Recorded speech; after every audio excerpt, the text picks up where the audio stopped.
আসসালামু আলাইকুম। Welcome back to my channel Rangana world. ফিরে এলাম নতুন একটি রেসিপি নিয়ে। আজকে আমি ফ্রেন্ডশিপ ব্রেড তৈরি করে দেখাবো। অল্প কিছু উপকরণে ঘরে থাকা জিনিস দিয়েই তৈরি করে নিতে পারবেন এই ব্রেডটা।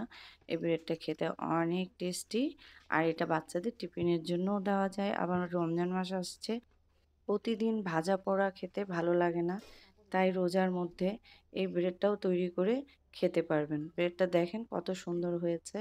আর যদি ভালো লেগে থাকে আমাকে লাইক দিয়ে সাপোর্ট করবেন আমার ভিডিও পেতে, আর ফ্রেন্ড অ্যান্ড ফ্যামিলির সাথে শেয়ার করবেন। আমি একটি বোল নিয়ে নিলাম, আর কুসুম গরম তরল লিকুইড দুধ নিয়ে নিলাম হাফ কাপ, ইস্ট 2 টেবিল চামচ, চিনি হাফ কাপ, লবণ 1/4 চা চামচ, ডিম রুম টেম্পারেচারে থাকা একটি ডিম দিয়ে ভালো করে মিক্স করে নিচ্ছি।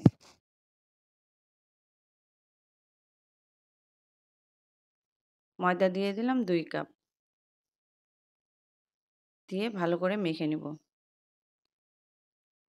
আর এই ডোটা একটু নরম টাইপের হবে। এই ব্রেডে আমি 2 টেবিল চামচ তেল ব্যবহার করেছি। একটু তেল দিয়ে আবার ডলে নিচ্ছি, ভালো করে মথে নিচ্ছি। তেল দিয়ে মথে নিতে একটু সুবিধা হয়, না হলে আটাটা যেহেতু ডোটা আমার নরম, তো তেল দিয়ে দিয়েই করবেন। এখন আমি একটু তেল দিয়ে এটাকে আবার ঢাকনা দিয়ে রেখে দিব 10 মিনিটের জন্য। তাহলে কিছুটা সফট হয়ে আসবে। 10 মিনিট পরে ফিরে এলাম। আটাটা অনেকটাই আরও নরম হয়েছে এবং মাখতে বুঝতে পারতেছেন, মাখতে সুবিধা হচ্ছে আর লেগে যাচ্ছে না হাতে। আবারও ভালো করে ডলে নিতে হবে। আর এই ডলে নেওয়ার মধ্যেই কিন্তু ব্রেডটা সফট হয়। আমি এখানে 2 টেবিল চামচ বাটার ইউজ করব, আর বাটারটা দিলে টেস্টটা আরও বেড়ে যায়। বাটারটা দিয়ে আমি আবারও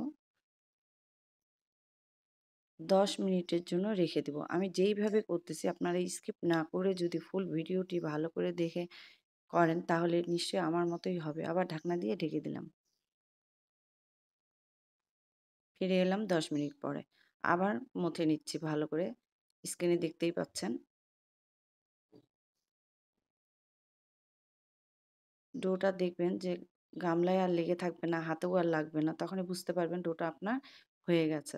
এই ডোটা ফুলে ডাবল হয়ে যাবে। এজন্য গরম জায়গায় রাখতে হবে। আমি ফুটানো গরম পানি, যেটা খাবার পানি, ওটা ফুটিয়ে খুব গরমে না ১ ঘন্টা পরে ওই হাঁড়ির উপর রেখে দেই।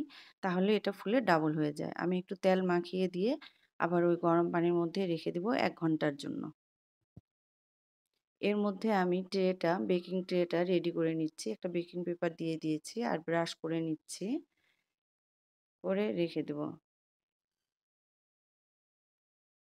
আর ওভেনকে ১০ মিনিটের জন্য প্রি হিটে রেখে এসেছি।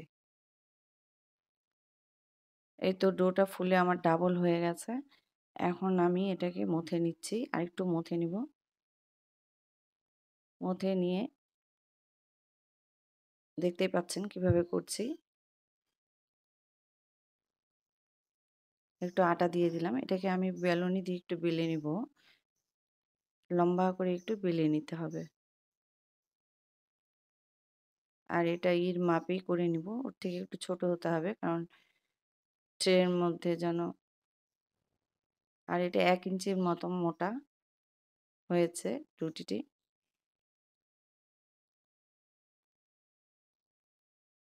ট্রের মধ্যে যেন হয় সেইভাবেই বেলে নিলাম। এখন হাত দিয়ে সুন্দর করে একটা শেপ দিয়ে দিচ্ছি।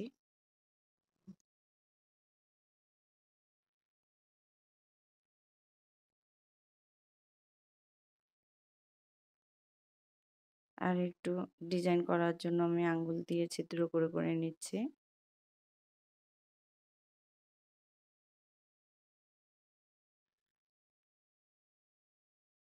মোরব্বাগুলা দিয়ে দিচ্ছি।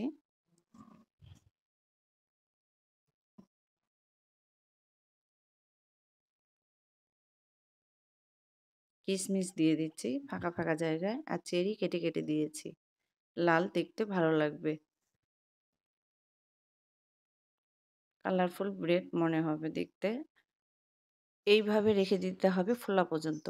এখন আমি একটা ডিম ব্রেডের উপর দিব। এইজন্য আমার সাদা অংশটা অতটা লাগবে না। আমি নিয়ে নিচ্ছি। তাহলে কালারটা বেশি ভালো আসবে না। আর এটাকে এখন ফেটিয়ে নিচ্ছি।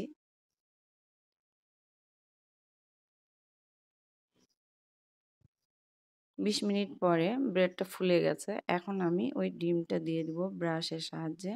আর এটা খুব আস্তভাবে করতে হবে যেন কোনো ছিদ্র-টিদ্র না হয়, তাহলে দেবে যাবে আর ব্রেডটা ফুলবে না। এই কাজটা খুব আলতোভাবে করতে হবে।